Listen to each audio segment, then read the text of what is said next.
Now I've just had the autumn equinox, and now I'm here with Robert Currey at a stand called Equinox. And here they are specialists in astrology. Hello Robert, can you tell me a little bit about Equinox and what you do? The main thing we do is charts. I'm an astrologer and I've written a program to do interpretations. So we do character portraits and year forecasts, look at the year ahead. We don't claim to predict, we just look at the trends based on where the planets are moving. And on the character one, it's not who you are, it's who you can become. Do you deal with more the science, the knowledge of astrology, or do you bring psychic abilities in there as well in your interpretations?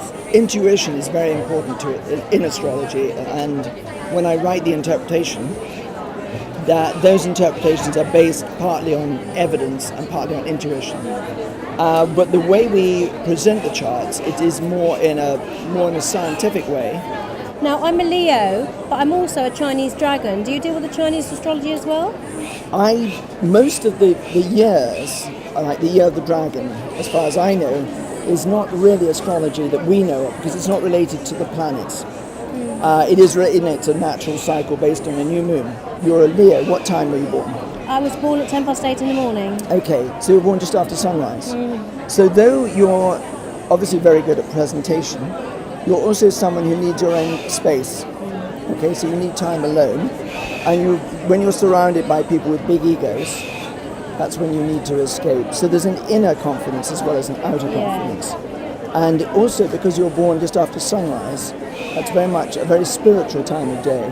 So you have an ability to lift people on a spiritual sense, to get into what's going on inside them and find their inner confidence. So that's a little bit about it. Well, that's very interesting because the kind of psychic work I do does involve a lot of empowerment.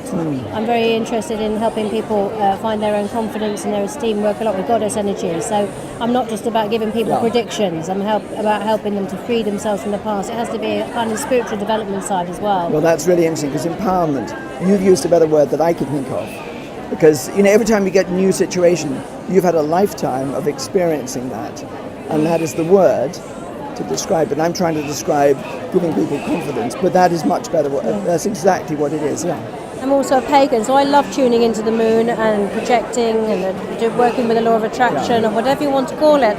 And I've seen results. From your point of view, do you think that the full moon is an interesting and significant time to focus your thoughts, to meditate, to work a kind of magic? Do you think there's any grounds in that? There's no question. The phases of the moon are very important. I mean, on a very simple level, that you should initiate at a new moon, and then the cycle is tested at the full moon. So you start a project. In theory, you plant a seed at the new moon, and then you reap from after the full moon. And yes, we follow it very closely. We have a moon calendar, and people watch it. But I think it's very healthy for all of us to stay in touch with the new moon because we are living in cities, and that lunar cycle, we're not so aware of it. It was our calendar. The new moon was the start of the month, and the next new moon was the next month. But we've lost all of that. Well, this is fascinating, and we look forward to your book coming out, because I understand you are writing one right now. I am. What's it called? It's called The Enchanted Universe.